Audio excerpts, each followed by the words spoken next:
गढ़ में घेरने की तैयारी, बीजेपी नाथ से भिड़ेगी, चुनाव से पहले सेंधमारी।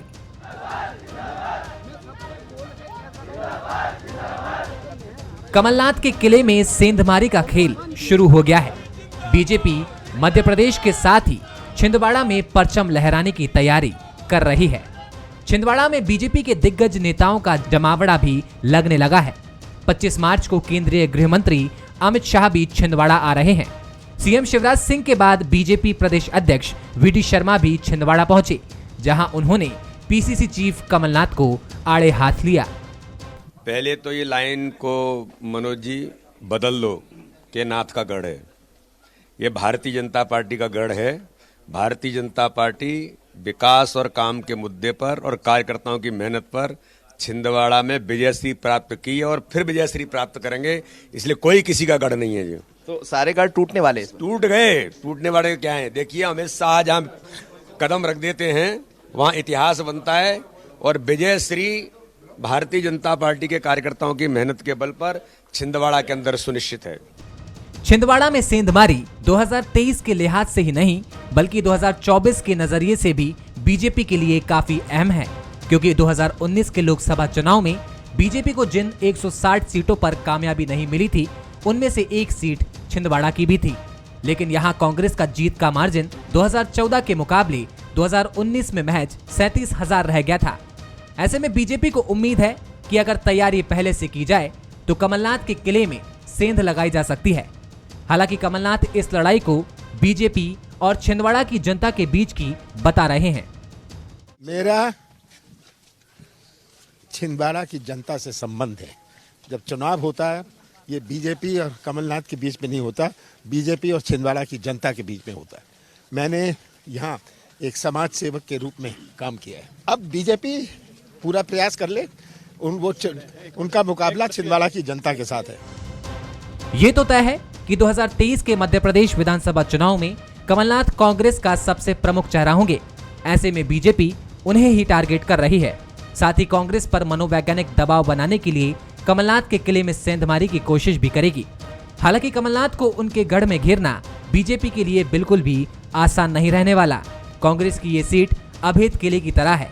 ऐसे में कमलनाथ के किले पर चढ़ाई करने के लिए बीजेपी को एड़ी चोटी का जोर लगाना होगा।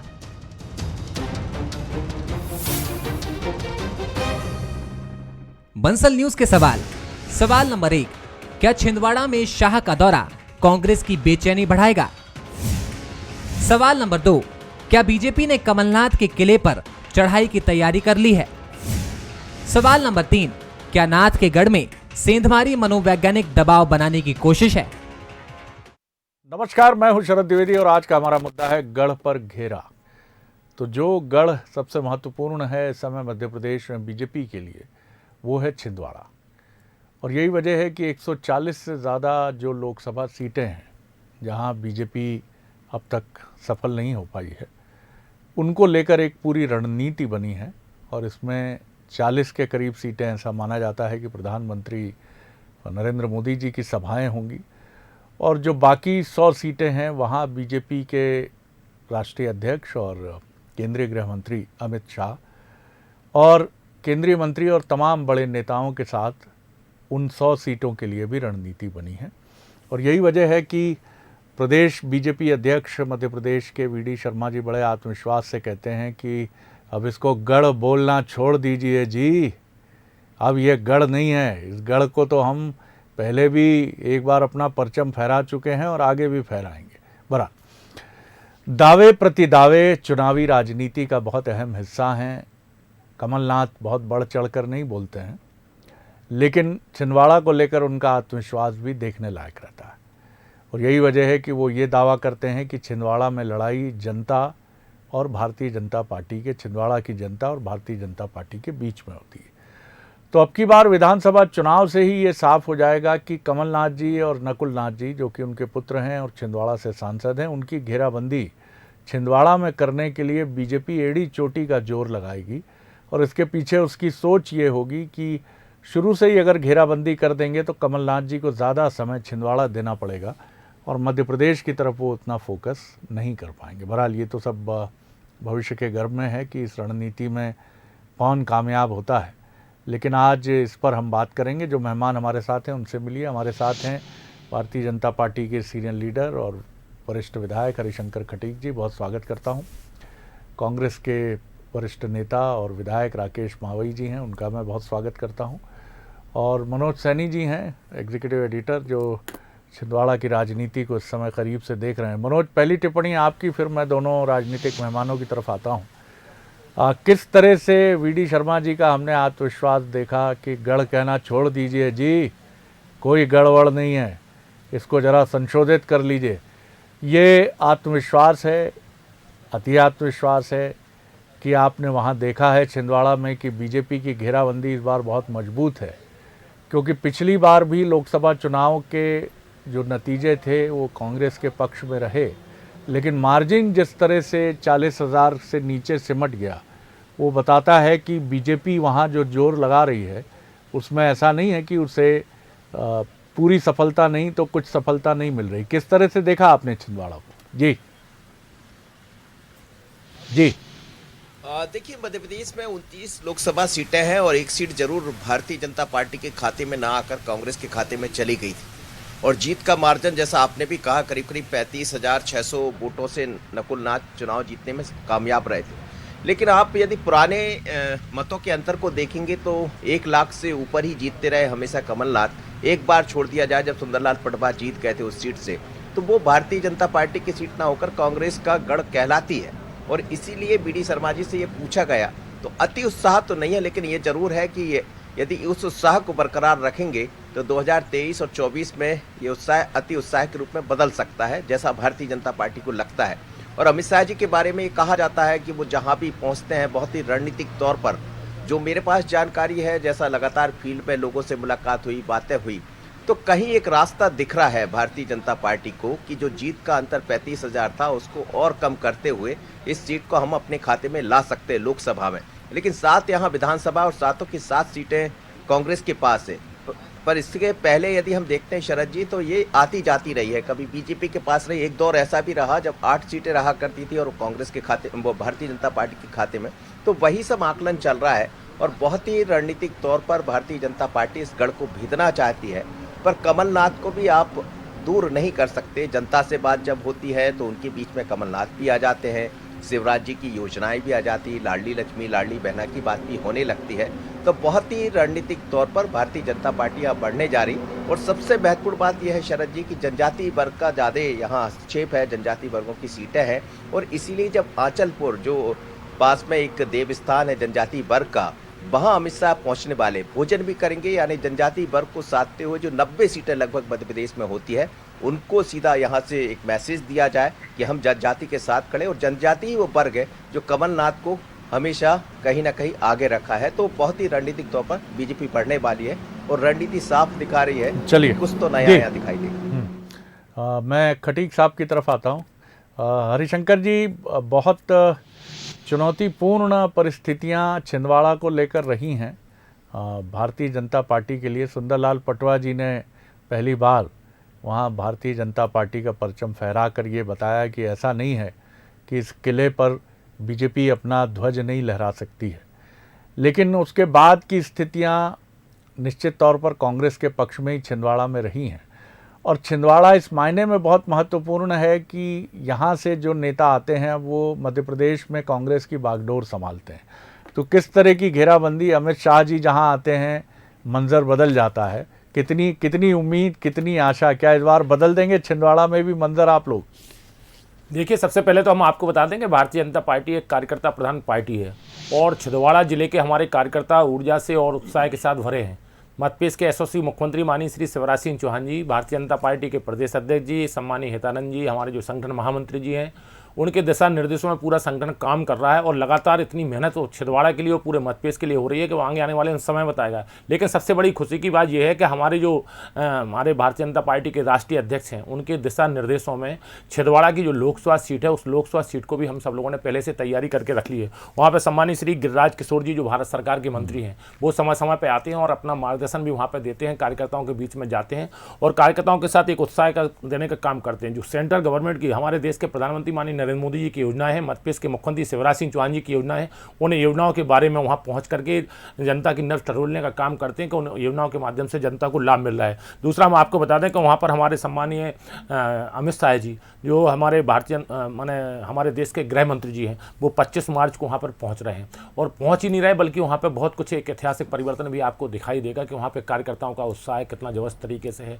क्योंकि अब सबको जानकारी है कि इनके यहाँ पर कॉलेज था। ये वैसे तो वो जनजातीय समुदाय के लोग वहाँ पर अधिकांश लोग निवास करते हैं छिंदवाड़ा जिले में, लेकिन उसके साथ महत्वपूर्ण चीज़ ये है कि कांग्रेस पार्टी अनुसूचित जनजाति वर्ग के लोगों को भूल गई थी। 47 विधानसभा में इनके विधायक ज़्यादा जीत के भी आ गए थे, इसके बाद भी वो भूले, महापुरुषों को भी भूल गए थे। पैसा एक्ट कानून अगर किसी सरकार ने दिया तो वो भारतीय जनता पार्टी की सरकार ने दिया। क्या अनुसूचित जनजाति समुदाय के जो लोग हैं, आदिवासी समाज के जो हमारे भाई हैं, पैसा कानून के माध्यम से जल भी उनका, जंगल भी उनका, जमीन भी उनकी और खाद्यान्न वितरण का काम भी उनके हाथों में। पूरी व्यवस्था है वहाँ पे उन लोगों के बीच में दी गई। पंचायत के माध्यम से, उनके प्रस्ताव के माध्यम से अब काम भी होने लगे। ऐसा पैसा कानून जनता के बीच में देश की आज़ादी के बाद अमृत महोत्सव में पहली बार आया। उसका एक उत्साह भरा हुआ पूरा छिंदवाड़ा जिला का, पूरा मध्य प्रदेश के जनजाति समुदाय में है।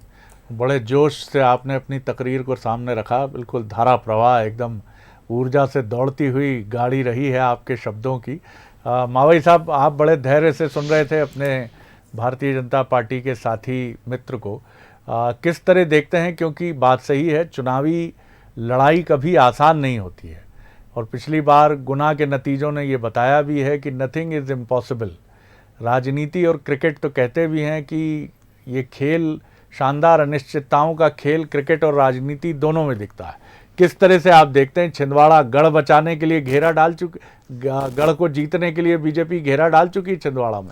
देखिए, मैं आपको बताऊं कि ये छिंदवाड़ा कमलनाथ जी का गढ़ नहीं, उसको तो घर कहेंगे। कमलनाथ जी का घर है छिंदवाड़ा और बीजेपी मनोवैज्ञानिक दबाव बनाने की कोशिश की जा रही है, जिसको छिंदवाड़ा की जनता बर्दाश्त नहीं करेगी। आपको मालूम है 1952 से 1980 तक कांग्रेस के विभिन्न सांसद बने और 1980 से लेकर 1997 छोड़कर एक साल आज दिनांक तक छिंदवाड़ा से कमलनाथ जी और कमलनाथ जी की फैमिली सांसद रही है जी, आप सब जानते हैं। वर्तमान में 7 की 7 विधानसभा सीट छिंदवाड़ा की जिले की कांग्रेस के हाथ में। मेयर भी कांग्रेस पर है, जिला पंचायत अध्यक्ष भी कांग्रेस का है, छिंदवाड़ा ब्लॉक भी कांग्रेस पर है। ये तो सिर्फ ये है कि जो कांग्रेस का जो चेहरा है और जिस प्रकार से वो दबाव बनाने की कोशिश कर रहे हैं, इस दबाव से कुछ नहीं हो पाएगा, क्योंकि वहाँ की जनता कमलनाथ जी के साथ है। और कमलनाथ जी छिंदवाड़ा तो अकेला जिले को नकुलनाथ जी देख लेंगे विधानसभा चुनाव में। कमलनाथ जी तो मध्य प्रदेश का दौरा करेंगे और मध्य प्रदेश की जनता कमलनाथ जी को चाह रही है, क्योंकि 2018 में कमलनाथ जी को जो मैंडेट दिया था वो 5 वर्ष के लिए दिया था मध्य प्रदेश की जनता ने। जो धन और बल के आधार पर खरीद फरोख्त करके उस सरकार को गिराया, जो कहीं ना कहीं चुभन मध्य प्रदेश की जनता में है, जो इसी वर्ष होने वाले विधानसभा चुनाव में वो अपनी भड़ास और अपनी चुभन का बदला अपनी जरूर मत से लेंगे। ये मैं आपसे कहना चाहता हूँ। कमलनाथ जी एक कांग्रेस पार्टी के एक राष्ट्रीय नेता हैं। उनकी छवि उनके पूरे जीवन काल में 40 साल के कार्यकाल में अधिक अभी कोई बेदाग छवि उनकी मैं समझता हूँ। जहाँ तक जो भारतीय जनता पार्टी जो बिछा रही है, सिर्फ उनको दबाव बनाने के लिए बिछा रही है, लेकिन कांग्रेस पार्टी और कमलनाथ जी डटता के साथ में खड़े हैं और आम जनता की लड़ाई हमेशा लड़ी है और लड़ते रहेंगे। ये अमित शाह की नहीं, मोदी जी की भी सभा करा ले, ताकि बाद में भारतीय जनता पार्टी इस सीट को छीन नहीं सकती कमलनाथ जी से, क्योंकि उनके साथ उनका परिवार छिंदवाड़ा जिला उनके साथ है, उनकी जनता उनके साथ है। चलिए, सारे नतीजे बताएंगे मावई साहब। बिल्कुल आप ठीक कह रहे हैं, नतीजे बताएंगे कि कहाँ खड़ा होगा। आपका दावा सामने आता है या जो खटीक साहब का दावा है उस पर मुहर लगती है। ये 2024 में छिंदवाड़ा लोकसभा के नतीजों से साफ होगा और 23 में मध्य प्रदेश विधानसभा के नतीजों से साफ होगा। मनोज जी, एक अंतर जरूर है, 2018 के पहले जब कमान नहीं मिली थी कमलनाथ जी को पीसीसी चीफ की, उसके पहले कमलनाथ जी का एक क्षेत्र जो था छिंदवाड़ा, दिल्ली से वो छिंदवाड़ा आते थे, चाहे केंद्रीय मंत्री के तौर पर आएँ या वरिष्ठ कांग्रेसी नेता और सांसद के तौर पर आएँ, और छिंदवाड़ा के आसपास की विधानसभा सीटें, वहाँ पर उनका पूरा फोकस रहता था और वो उसी के साथ वापस चले जाते थे। और बीजेपी भी ये मानती थी कि कमलनाथ जी का प्रभाव है, चलता रहेगा, क्योंकि तब मध्य प्रदेश की राजनीति में वो भूमिका कमलनाथ जी की नहीं थी।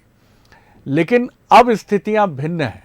पिछले चुनाव में भी जो मध्य प्रदेश पर फोकस करना पड़ा, करना ही चाहिए, करेंगे ही कमलनाथ जी, यही वजह मानी गई कि छिंदवाड़ा पर शायद उतना ध्यान नहीं था, जो 1 लाख से अधिक का मार्जिन होता आता था वो कम हुआ। तो किस तरह की घेराबंदी आप देख रहे हैं, क्या आपको सुनने को मिला वहां, बीजेपी किस रणनीति के तहत आगे बढ़ेगी इस बार? जी जी देखिए, अमित शाह जी जब यहाँ आएंगे तो जनजातीय वर्ग को तो साधेंगे, लेकिन यहाँ बैठकर एक अलग तरह की रणनीति, जिसको करीब 6 महीने पहले से तैयार किया गया।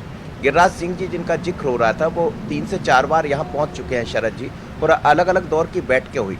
लेकिन अंदर खाने की जो खबरें हैं, जब लोगों से बात करते हैं तो भारतीय जनता पार्टी को एकजुट करना भी बहुत चुनौती है, खासकर छिंदवाड़ा में, क्योंकि जो दिखता है उसमें कुछ चीज़ों की कमी पाई जाती है। और अमित शाह और जेपी नड्डा साहब, उनके पास बराबर इस बात की रिपोर्ट है कि यदि हमने जाकर छिंदवाड़ा को नहीं संभाला तो स्थितियां दूसरी जगह बिगड़ेगी। जहां तक बात करें हम 2018 में, एक चीज़ और भी थी शरद जी, कि कमलनाथ जी के साथ ज्योतिरादित्य सिंधिया थे, तो उतनी मेहनत नहीं करना पड़ी थी जितना करना चाहिए था। अब जो कुछ है वो दिग्विजय सिंह और दूसरी तरफ कमलनाथ जी हैं। और यदि अमित शाह यहाँ आकर जिस तरह की रणनीति के साथ जेपी नड्डा अमित शाह बढ़ने जा रहे हैं, आप इसी से अंदाजा लगाइए कि दोनों नेता 2 दिन में यहाँ रहने वाले। 25 को यदि अमित शाह जी है तो 26 को जेपी नड्डा मध्य प्रदेश में है, और उससे पहले बूथ की वो बैठक करने जा रहे हैं। तो जाहिर है कि बूथ की मजबूती के साथ आगे बढ़ने की तैयारी, तो बहुत ही रणनीतिक तौर पर भारतीय जनता पार्टी ये चाहती है कि मनोवैज्ञानिक दबाव भी बन जाए कमलनाथ जी के ऊपर कि 7 सीटें बचाना है या लोकसभा बचाना है। तो यदि इस पूरी जो चक्रव्यूह है भारतीय जनता पार्टी का, इसमें कहीं कमलनाथ जी उलझते हैं तो मध्य प्रदेश जीतना उनके लिए आसान हो जाएगा। तो इसी रणनीति के तौर पर वो आगे बढ़ रहे हैं। और अंदाजा इस बात से भी लगाया जा सकता है कि जैसे ही अमित शाह आने वाले हैं तो कमलनाथ जी 3 दिन अभी छिंदवाड़ा में ही रहने वाले। हम देख रहे थे रात में भी, जब उनके साथ भी थे, वीडी शर्मा जी के साथ भी थे। और बंसल न्यूज एक ऐसा चैनल है जो दोनों ही पार्टियों के साथ या आम जनता के साथ मिलता है और समझता है, नब्ज भी टटोलता है। तो हमें लगता बहुत कठिन है दोनों ही दलों के लिए। कांग्रेस की अपनी रणनीति है, कमलनाथ जी की अपनी रणनीति, क्योंकि उनका गढ़ है, निश्चित रूप से वो उनको बचाना चाहेंगे। लेकिन दूसरी तरफ भारतीय जनता पार्टी गढ़ को भेजने की तैयारी में बिल्कुल है। खटीक साहब, जिस तरह का मंजर है, मंजर वाकई बड़ा दिलचस्प है। और चुनावी राजनीति ऐसी है कि इसके परिणाम का ऊंट कब कहाँ किस करवट बैठ जाए, खुद वो नेता नहीं जानते, जो बड़े आश्वस्त होते हैं कि चीज़ें किधर जाएंगे। और आप भी चुनावी राजनीति के एक माहिर रणनीतिकार भी हैं और प्रमुख नेता भी हैं बीजेपी के। कमलनाथ जी की घेराबंदी, जो मनोज जी ने बड़ी दिलचस्प बात की, या तो वो 7 सीटों पर निगाह रखें और वही 7 सीटें मिलके लोकसभा सीट बनती हैं। लोकसभा सीट में जो मंजर आता है, मध्य प्रदेश की जनता, ये भी बहुत दिलचस्प बात है कि वो लोकसभा में एक अलग नज़रिए से वोट करती है और विधानसभा में एक अलग नज़रिए से वोट करती है। कई बार ये भी देखा गया है। तो आप किस तरह देखते हैं कि क्योंकि लीडरशिप बीजेपी की जिस तरह से कमलनाथ जी और उन्हीं का विस्तार रहा है, लीडर आपको ढूंढना वहाँ एक बड़ी चुनौती है छिंदवाड़ा में। देखिए, हम सबसे पहले आपको बता दें कि जो छिंदवाड़ा की बात बार बार आ रही है, और ये बात सही है कि माननीय कमलनाथ जी हैं, जब वो मध्य प्रदेश के मुख्यमंत्री बने तो उनकी जो सरकार चल रही थी, ठीक है, हम भारतीय जनता पार्टी पूरे प्रदेश में वोट सबसे ज़्यादा हमें मिले थे, इनकी 3 सीट ज़्यादा हो गई थी, हमें 108 सीट मिली थी, वो इनकी 114 सीटें थी और हमारी उससे 3 कम थी। तो ठीक है वो, लेकिन वोटों का प्रतिशत हमारा ज़्यादा था। इनकी सरकार बनी, सरकार बनने के बाद हम लोगों ने कहीं किसी प्रकार से कोई इंटरफियर नहीं किया कि मध्य प्रदेश के विकास के लिए आप काम कीजिएगा। लेकिन कांग्रेस के जो विधायक थे, इन्हीं के कांग्रेस के जो इनके मंत्री थे वो स्वयं इनसे जब काम की बात बोलते थे माननीय कमलनाथ जी से, क्योंकि हर आदमी चुनाव जीत के आता है तो उसका रहता है कि हम अपने क्षेत्र में विकास के काम कराएं, सड़क, बिजली, पानी अच्छे से अच्छे दें। तो जब वो बोलते थे तो उनसे बोलते थे चलो चलो चलो चलो। वो माननीय हमारे जो तत्कालीन मुख्यमंत्री के रूप में कमलनाथ जी रहे तो वो मंत्रालय से नीचे उतर करके कभी नहीं गए। उनको अपने आप में नहीं लगा, कहीं कोई भी घटना घटित हो जाती थी तो कहीं नहीं पहुंचते थे। लेकिन हमारे मध्यप्रदेश के मुख्यमंत्री शिवराज सिंह चौहान जी मध्यप्रदेश के एक एक जिले में जाते हैं। 365 दिन में हम आपको बता दें, चाहे प्रदेश अध्यक्ष जी हों चाहे मुख्यमंत्री जी हों, 365 दिन में 300 साढ़े सवा 300 दिन तो उनकी यात्रा ही रहती है। वो हर जिले में जाते हैं दौरा करने के लिए। तो ऐसा नहीं होता कि एक मंत्रालय से बैठ करके वो पूरे मध्यप्रदेश को चलाया जा सके। दूसरा ये है कि कमलनाथ जी को सबसे बड़ी चुनौती तो क्या है कि पहले तो उनको दिग्विजय सिंह ही से सबसे बड़ी चुनौती है, फिर जीतू पटवारी जी से भी चुनौती है, फिर अजय सिंह राहुल भैया से चुनौती है, फिर अरुण यादव जी से चुनौती है, फिर गोविंद सिंह जी से भी चुनौती है। तो वो खुद अपनी चुनौतियों में खुद जूझ रहे हैं। कांग्रेस खुद टूट रही है और लास्ट में यही होगा कि देखना हमारी सीटें अब की बार बहुत जबरदस्त तरीके से आएंगे और 200 सीटों के आसपास हम लोग पहुंचेंगे और वो स्वयं ये देखेंगे कि हमारे पास कुछ नहीं बचा। तो मावई साहब, अभी भी आप में दरारें ढूंढ रही है बीजेपी। बहरहाल देखिए, मैं आपको बताऊं जी, जितनी माननीय हमारे विधायक जी ने चुनौती गिनाई है वो सारी की सारी चुनौती आदरणीय कमलनाथ जी के नीचे काम कर रही हैं, उनके नेतृत्व में काम कर रही हैं। तो एक बात तो ये साफ हो जाए कि कांग्रेस में किसी प्रकार की ग्रुपबाजी नहीं है।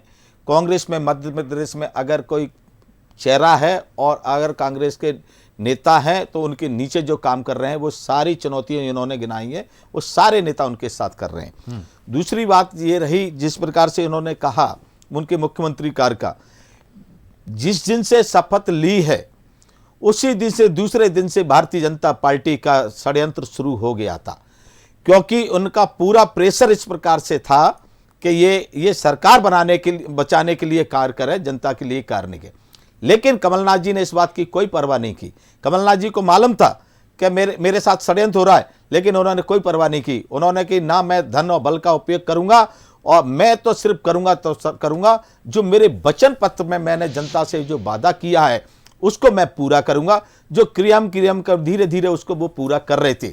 और लेकिन एक वर्ष 15 महीने के अंदर वो सरकार इन लोगों ने षड्यंत्र के तहत गिराई, जिसका आशंकी थी वो हुआ।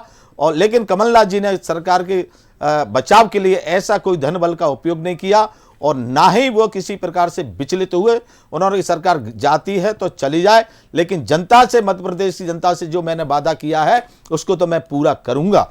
और ये एक जी नहीं, ये तो मैं एक मध्य प्रदेश का उदाहरण नहीं, अन्य जिले, अन्य देश में भी कई प्रांत है जहां इन्हें भारतीय जनता पार्टी ने सरकार गिराकर अपनी सरकारें बनाई है। ये जनता पे भरोसा क्यों नहीं करते? जनता किसी सरकार को बना के पहुंचा, किसी को मैंडेट देती है, उसको मुख्यमंत्री बनाते हैं, तो आप वो पैसे के दम पर आप पे पैसा इकट्ठा हो गया, वहां पे जब उपचुनाव हुए, सरकार को आप उपचुनाव हुए वहां पर तो हम लोग 50,000 राजनीति ज्यादा नहीं चल पाएगी। 40,000 से चुनाव जीत करके हम लोग आए, तो जनता ने तो विश्वास दिया, विश्वास के आधार पर आज मध्य प्रदेश में विश्वास की सरकार भारतीय जनता पार्टी की चल रही है और जबरदस्त तरीके से। चलिए, बिल्कुल मालूम पड़ेगा इस चुनाव में, बिल्कुल मालूम पड़ेगा। मनोज, बहुत कम वक्त है मेरे पास, 15 सेकंड में आप बताइए मुझे कि क्या किस तरह से बीजेपी कांग्रेस की तैयारी है, खासतौर से कांग्रेस डिफेंड करने के लिए क्या सोच रही है? जी मनोज, बहुत 15 सेकंड है आपके पास जी।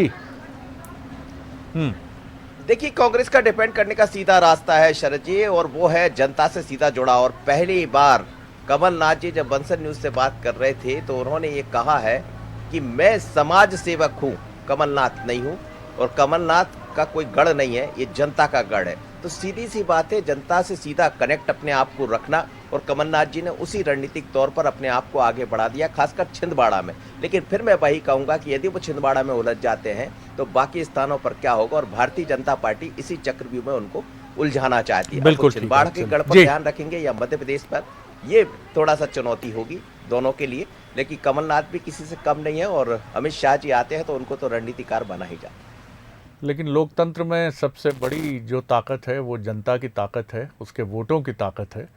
और यही वजह है कि कई बार बहुत ताकतवर जो राजनेता हैं, पार्टियां हैं, उनको भी हमने देखा है कि चुनाव में मायूसी हाथ लगी है।